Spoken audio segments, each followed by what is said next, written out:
Bienvenue à tous. Afrique Presse, l'actualité en débat sur RFI et TV5 Monde. C'est avec Sabine Sessou d'Afrique Magazine, Hichem Benaïch de New African et puis Jean-Baptiste Plaka, éditorialiste à RFI. 3 sujets au menu de cette édition. La RDC, où le dialogue politique national a accouché d'un accord renvoyant les élections à 2018 et prévoyant de maintenir au pouvoir Joseph Kabila au-delà de la date limite de son second mandat constitutionnel. La Centrafrique avec un nouveau pic de violence meurtrière, avec des dizaines de morts parmi les déplacés. Et puis le Burundi, où le président Nkurunziza rompt avec la Cour pénale internationale, une première depuis la création de l'institution de cette juridiction internationale. Il semble que l'Afrique du Sud veuille lui emboîter le pas. D'abord la RDC, où le dialogue politique national donc repousse ses élections et prolonge le bail du mandat de Joseph Kabila. Un accord rejeté par les principales forces de l'opposition. Le sujet est résumé par Amandine Sellier de TV5 Monde qui revient sur cette journée ville morte à l'appel justement de cette partie de l'opposition qui a refusé de participer au dialogue politique national. Disparus les embouteillages monstres de l'avenue du 6 juin. Évaporés les commerçants et les chalands de l'avenue du commerce. D'ordinaire bondé, l'un des plus grands centres commerciaux de Kinshasa était ce matin un bon indicateur du suivi de l'opération Ville Morte lancée par l'opposition. C'est la journée Ville Morte aujourd'hui. Vous croyez quelqu'un qui est bien payé, quelqu'un qui est bien rémunéré, quelqu'un qui touche quand même un salaire décent pouvait accepter aujourd'hui de rester à la maison. Mais non, si les gens ont accepté de rester à la maison, c'est qu'ils sont mécontents. Rester chez eux aussi les écoliers. Les parents kinois gardent en tête les violences qui ont fait une quarantaine de morts après le rassemblement du 19 septembre dernier.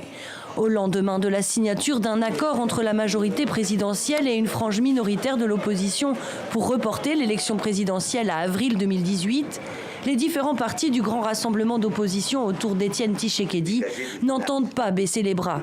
Le 19 novembre, il y aura une mobilisation générale, la plus grande marche que nous allons faire avant la marche qui sera au mois de décembre. Et cette marche-là, nous allons aboutir sur les sittings dans toutes les institutions et on ne donnera pas la possibilité à ce que cet accord soit même le début de l'exécution. Ignoré à Lubumbashi et Bukavu, fiefs des partis qui ont signé l'accord, l'opération Ville Morte aurait été suivie dans de nombreuses autres villes comme Goma ou ici Beni dans le nord Kivu. Lors de cette manifestation pacifique, les militants d'opposition ont sorti leur carton jaune pour signifier au président son sursis. Voilà, l'opposition qui s'est opposée à ce dialogue national donc appelle à une nouvelle manifestation, en tout cas pour donner un carton rouge à Joseph Kabila le 19 décembre prochain. Ce sera au terme de son second mandat constitutionnel Jean-Baptiste Plaka. Les élections auront lieu donc au plus tôt en 2018. Le piège politique, terme par lequel cette opposition opposée au dialogue national appelait ce forum, eh bien ce piège se referme, semble-t-il, sur le peuple congolais. Absolument, on se demandait pourquoi ce dialogue. On a la réponse. C'est de toute façon la réponse qu'attendaient un certain nombre d'observateurs et les opposants. Il s'agissait en l'occurrence de prolonger, comme vous dites, le bail de Joseph Kabila. Et ce n'était que ça, l'objet de ce dialogue. Et on a presque envie de dire tout ça pour ça, parce qu'ils ont souffert à tenir ce dialogue, à y mobiliser quelques franges minoritaires, comme le disait le reportage de l'opposition.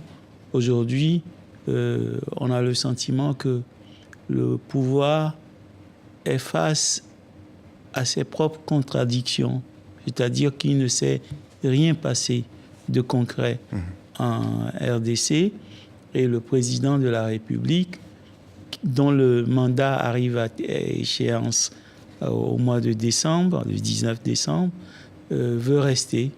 On ne sait pas trop pourquoi. Évidemment, si on s'est débrouillé pour que les élections n'aient pas lieu dans les temps, après on peut se débrouiller pour tripatouiller la Constitution. Mais le plus grave, c'est que quelqu'un qui est au pouvoir depuis plus d'une quinzaine d'années et qui juge nécessaire de proroger de 18 mois sa présence aux affaires, c'est forcément quelqu'un qui, au bout des 18 mois, trouvera d'autres raisons pour rester plus longtemps. Plus longtemps. Alors justement, Sabine Sessou, cet accord, une fois avalisé, cet accord du dialogue politique national arbitré par le Togolais Edem Kodjo, une fois avalisé par le Parlement, eh bien, cet accord sera au-dessus de la Constitution, qui a été quand même adoptée et qui devait être intangible. Oui. Bon, je pense que sur le plan légal, c'est pas très clair. D'ailleurs, les principaux opposants le disent, Étienne Tshisekedi et Moïse Katumbi disent que vaut cet accord, qui n'est d'ailleurs pas signé ni par la CENI ni par le président. Il n'y a pas la signature du président Kabila, ni de la CENI. Ça ne saurait tarder, à mon avis, il ne faut pas se faire d'illusions. Bon, d'accord, mais ils disent surtout ça ne règle rien à la crise de confiance qu'il y a au Congo. C'est-à-dire que comment on peut faire confiance à un président qui ne respecte pas la Constitution pour respecter un accord politique qui est inférieur sur le plan légal à la Constitution. Et je pense que les opposants congolais ont toute légitimité pour se poser ce genre de questions. Et je crois que le rapport de force reste dans la rue, largement en défaveur du pouvoir, quoi qu'il en pense et quoi qu'il en dise. Kabila est en train de, je pense, louper un tournant historique et l'histoire va le rattraper. Est-ce qu'on peut parler de coup de force, Hicham ? Pour moi, d'abord, il faut revenir au contexte de négociation de ce contrat avec ce facilitateur et il faut pénétrer... Au nom de l'Union africaine. Absolument. Et je pense que, pour moi, c'est un accord à minima permettant, en tout cas, à Kabila de sauver la face, avec les incertitudes dont vous parliez tout à l'heure. C'est-à-dire que, quid de la sortie après, et comment va-t-il agir pendant ces 18 mois? Moi, je pense qu'il y a une situation, Sabine l'a bien souligné, c'est-à-dire qu'il va y avoir une guérilla avec la population pour pouvoir protester, continuer à réclamer, en tout cas proclamer ce côté usé et fatigué de ce pouvoir.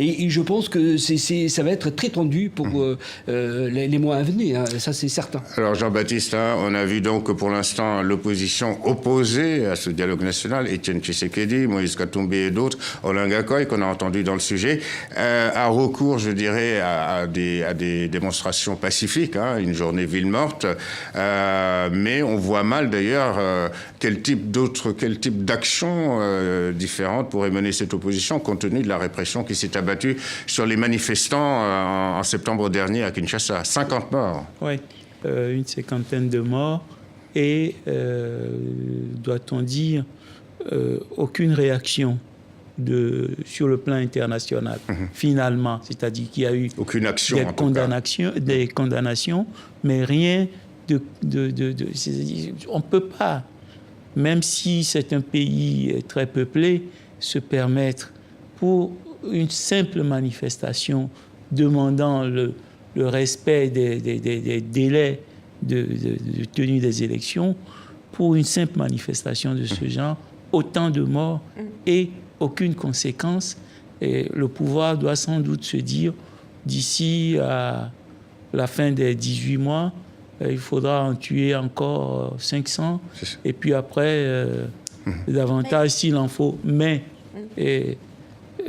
la démonstration de force qu'on a vue, pacifique, dans la rue, les villes mortes, les rues de Kinshasa, désertes de cette façon-là, ça signifie qu'il y a une population qui majoritairement qui est opposée à ce coup de force. Sabine, moi, je voulais juste dire que ce qui paraît très inquiétant dans le cas du Congo, c'est que le signal donné par Pierre Nkurunziza au Burundi...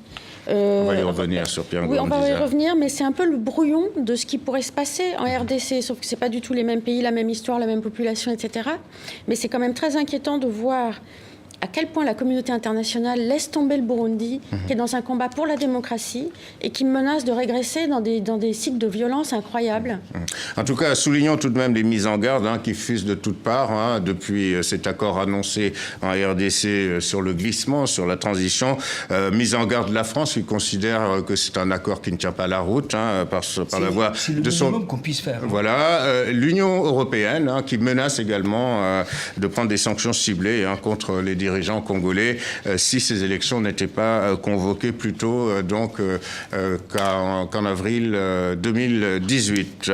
Voilà, sujet inépuisable que ce Congo-Kinshasa. On passe à notre deuxième sujet, à la Centrafrique, où la vie quotidienne est hélas toujours rythmée par des violences. La semaine dernière, 2 attaques particulièrement meurtrières ont visé des camps de déplacés dans 2 villes distinctes du pays. Retour sur les faits avec Ilham Taoufiki de TV5 Monde. La scène n'est que trop familière en Centrafrique. Des milliers de déplacés installés dans l'urgence sur un site inapproprié. Certains ont récupéré des bâches dans leur fuite et tentent de se construire un abri de fortune. D'autres sont exposés là, aux morsures du soleil et du froid de la nuit. Qu'importe les conditions, ils sont venus chercher la protection de la MINUSCA, la mission de l'ONU dans le pays, basée à quelques mètres de là. On a brûlé toutes les maisons. Il y a eu beaucoup de morts. Beaucoup de morts, vraiment. Mercredi dernier, les rebelles de l'ex-Seleka vengent la mort d'un des leurs, tué par une flèche alors qu'il tentait de voler un groupe électrogène. Et une fois de plus, les civils sont la cible des représailles. La plupart étaient déjà déplacés sur le site de l'évêché. Bilan, 30 morts, dont 12 assaillants tués par les casques bleus. Rien, ni personne n'a été épargné par les attaques et les pillages. Même les bureaux d'ONG ont été pris pour cible.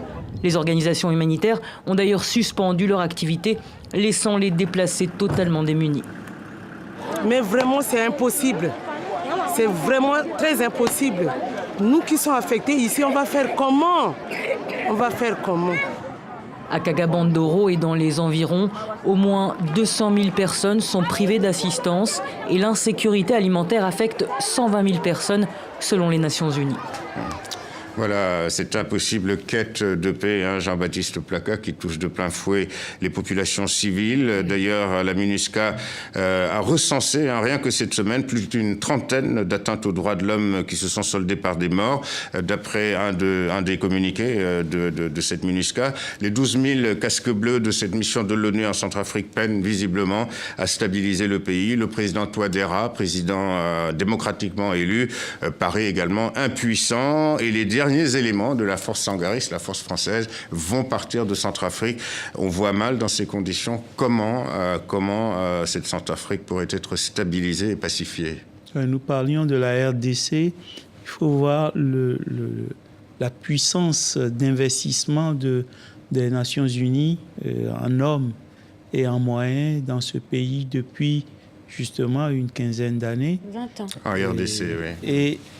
Et le peu, finalement, qu'on a mis sur la Centrafrique, alors que c'est un des pays du continent qui est voisin au maximum d'autres pays. 8 pays environnent la Centrafrique. Quand la Centrafrique brûle, c'est le Soudan du Sud, le Tchad, le Cameroun, le Congo. Et tout cela, on a sous-estimé, disons, la nécessité de régler le problème de la Seleka et des anti-Balaka. La MINUSCA proteste, mais tout le monde sait qui fait et qui commet ces actes. Et ces gens sont protégés ou par leur communauté ou par les mouvements justement rebelles, et personne, ni le pouvoir régulier désormais, ni la MINUSCA n'ose aller les chercher pour leur faire payer le prix des forfaits qu'ils commettent. C'est terrible parce qu'on a le sentiment que ce pays est parti pour longtemps dans ce genre de situation, comme le Liban d'autres temps. Alors plus grave, Hicham, certains partis politiques accusent même des contingents de la MINUSCA quasiment de complicité avec certains groupes armés. C'est le cas du MLPC qui, dans un communiqué, accusait notamment des casques bleus d'avoir fermé les yeux, notamment dans la région de l'Ouam-Pendé, sur des exactions de groupes armés. C'est compliqué pour les Nations Unies d'intervenir. Nous avons mené une enquête sur la présence de l'ONU en Afrique et on a vu toute la difficulté de la présence onusienne sur le continent. Mais moi, je dis une chose sur la Centrafrique, c'est-à-dire que vraiment, c'est un cas, un test grandeur nature sur un pays qui a pu élire un président, entrer dans un processus démocratique et qu'on laisse abandonner en rade par rapport à des menaces. Ça, c'est un pays post-conflit. Il faut vraiment qu'il serve d'exemple pour le faire décoller et le faire entrer dans le cercle vertueux. Et je pense qu'il y a une mobilisation. La communauté internationale ne sait pas ce qu'elle veut. Et je pense que c'est même la crédibilité de ces institutions d'agir, parce que les violences risquent d'abîmer ce pays. Alors, cela dit, est-ce que cette communauté internationale n'éprouve pas une certaine forme de lassitude? Parce que l'instabilité de la Centrafrique, c'est quasiment depuis l'indépendance de ce pays, avec des successions de coups d'État, un empereur sorti de nulle part, et puis cette présence française omniprésente, finalement, militairement, notamment, depuis l'indépendance de ce pays. Est-ce que tout ça ne joue pas aujourd'hui contre la Centrafrique, Sabine? Je pense que la Centrafrique est un peu une aberration postcoloniale. Est-ce que cet État existe véritablement? On peut se poser la question. Est-ce qu'il a jamais existé? Il peut exister. Il appartient aux Centrafricains de décider d'exister. D'accord, mais moi, ce qui me frappe, c'est qu'il y a toujours une logique d'instrumentalisation de la Centrafrique par des puissances extérieures, pas forcément très éloignées. Il y a la France, d'accord, mais il y a aussi les pays voisins. Le Tchad. Idriss Déby est quand même en mal de légitimité chez lui. Il est passé encore... Pendant longtemps, il a... Et il joue comme Houphouët a pu le faire en Côte d'Ivoire pour faire ressortir la stabilité de son pays. On met le feu à côté. Est-ce que c'est ça? Je me pose la question, en fait. Sabine pose une vraie question, parce qu'au fond, il y a un livre qui est sorti il y a 2 ans, qui s'appelle « La revanche de la géographie ». La géographie détermine les comportements. Ce pays est une aberration. Il est enclavé. Il y a dans le monde 47 pays, 16 existent en Afrique. Ce pays est enclavé. Il a des difficultés énormes pour décoller, mettre en valeur ses richesses. Mais encore une fois, c'est une question de gouvernance et un accompagnement nécessaire qu'il faut... Jean-Baptiste, un dernier mot. L'enclavement n'a rien d'une fatalité. C'est-à-dire qu'il faut considérer que si la Centrafrique avait fait partie du Cameroun, il aurait juste fallu considérer que c'est le grand nord du Cameroun, donc il faut avancer beaucoup plus longtemps sur les routes, comme le nord de la Côte d'Ivoire et d'autres régions enclavées. La réalité, c'est la bonne gestion du pays et effectivement l'instrumentalisation, comme vous le disiez. C'est-à-dire qu'il y a, pendant longtemps, la Centrafrique avait une base, enfin des bases françaises, abritait des bases françaises et avait donc en retour des financements qui lui permettaient de faire face à ses obligations de fin de mois.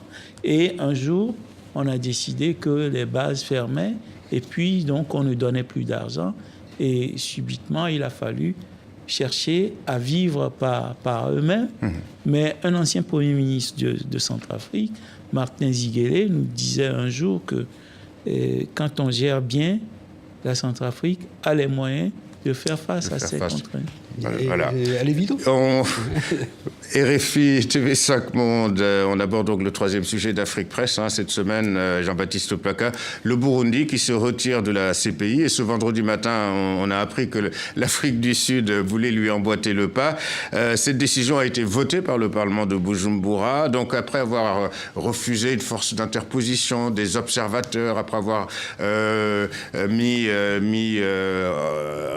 à la porte des représentants du Haut Commissariat de l'ONU aux droits de l'homme. Bref, Pierre Nkurunziza a fait en quelque sorte un bras d'honneur à la communauté internationale en étant le premier chef d'État à décider d'un retrait de cette Cour pénale internationale. Ça aurait été crédible si ça avait été pris comme décision dans un contexte de normalité pour le pays.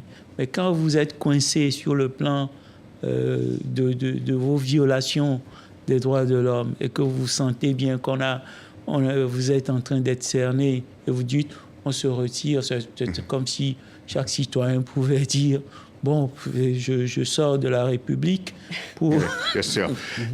C'est d'autant plus vrai, hein, Hichem, que cette décision du Burundi de tacler l'ONU intervient après un rapport au vitriol sur les violations des droits de l'homme publié justement le 30 septembre dernier. Absolument, c'est un régime aux abois, mais on voit le comportement de ce syndrome de la mentalité assiégée ou le régime assiégé, et il est dans une extrémisation de son comportement, et une forme d'autisme. Et à ce titre, il y a un livre qui est sorti il y a quelques années qui s'appelle « Ces malades qui nous gouvernent ». Je pense qu'il faut s'interroger sur un peu son imaginaire, sa manière de fonctionner, et son comportement est absolument pathologique. Sabine. Je pense que c'est un peu plus compliqué que ça, parce qu'en fait, Pierre Nkurunziza s'empare d'un débat profond et important, de fond, panafricain, sur la légitimité de la CPI, parce que c'est un vrai débat en Afrique. Et pourquoi cette Cour de justice ne traduit sur ces bancs que des Africains, alors qu'il y a des crimes de guerre, des crimes contre l'humanité partout dans le monde. Donc il y a un vrai débat de fond qu'il faudra peut-être un jour affronter. Mais il cherche quand même à se mettre à l'abri de ses propres turpitudes, Sabine. Oui, parce que mais je rappelle juste un mot, la CPI a ouvert une enquête quand même sur le Burundi. D'accord, mais il n'est pas aux abois.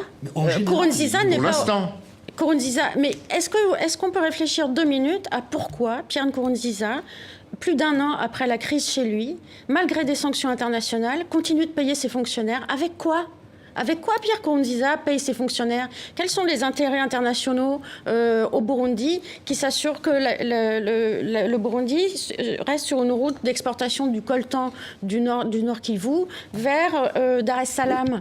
D'accord, mais faut-il passer par pertes et profits les victimes de ces violations des droits de l'homme au Burundi depuis que Pierre Nkurunziza s'est entêté à vouloir un 3e mandat qui était, semble-t-il, illégitime. Mais comme Fatou Bensouda le dit, et avec beaucoup de légitimité aussi, c'est pour ça que c'est un débat passionnant et très intéressant, Fatou Bensouda dit tant que les dirigeants africains traiteront leur peuple comme ça, il y aura des Africains à la CPI. Elle a raison de le dire, sauf Bien que... sûr. Bon, voilà. Jean-Baptiste. Voilà. Et il s'agit juste de rendre justice à des victimes. Voilà. Et les victimes, en l'occurrence, sont burundaises. Le problème, c'est que si les gens avaient droit à une justice normale dans leur pays, la CPI n'aurait pas de droit d'exister, entre guillemets.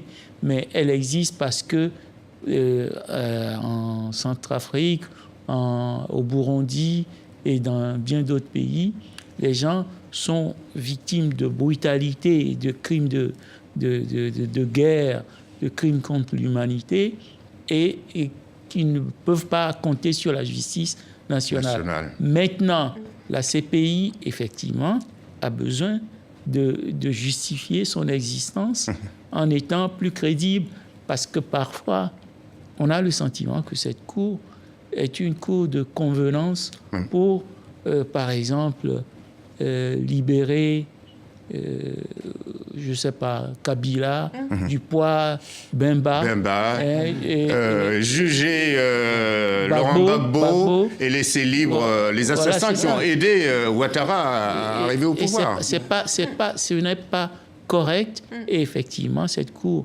court le risque d'être décrédibilisée et de voir d'autres pays se retirer. Il y a un véritable débat qui doit être engagé sur ça, sur la problématique de la CPI. Mais l'Union africaine, d'ailleurs, a voulu traiter de ce débat lors du dernier sommet de Kigali, mais ça a été enlevé de l'ordre du jour. Et peut-être que dans les capitales occidentales, on pourrait aussi demander pourquoi les États-Unis ne font pas partie de la CPI et ont un avis quand le Burundi sort de la CPI. Et demande à la CPI d'agir alors que eux-mêmes ne reconnaissent pas cette juridiction. Il est vrai que même si Pierre Nkurunziza rompt avec la CPI, le Conseil de sécurité de l'ONU peut demander à la CPI de poursuivre Nkurunziza. Absolument. Voilà. Donc un vrai débat et des questions légitimes quant à cette institution.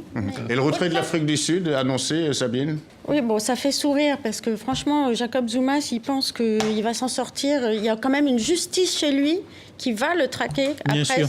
Voilà. Parce qu'il y a une justice en Afrique mais du je Sud. pense que le débat de la CPI est vraiment passionnant parce qu'il pose en fait la question centrale de l'absence de régulateur du régulateur mondial. Il n'y a pas de régulateur des Nations Unies et il n'y a pas de puissance régulatrice de cette Cour de justice qui fonctionne un peu en roue libre. Voilà, c'est la fin donc de cette émission et avant de nous quitter cette mise au point à la demande d'Alberto Olympio, il y a 2 semaines nous avons évoqué ici même ces démêlés judiciaires de ce dirigeant politique togolais condamné à 5 ans ferme par un tribunal de Lomé dans une affaire de différend commercial. Il tient à nous préciser qu'il n'a jamais reconnu les faits contrairement à ce qui a été dit sur ce plateau, donc dont acte. Merci Sabine Sessou, Hichem Benaïch et Jean-Baptiste Le Placard ainsi qu'aux équipes techniques et rédactionnelles d'Afrique Presse. Vous pouvez bien sûr retrouver cette édition sur les sites internet de RFI et de TV5 Monde. Merci de votre fidélité à Afrique Presse.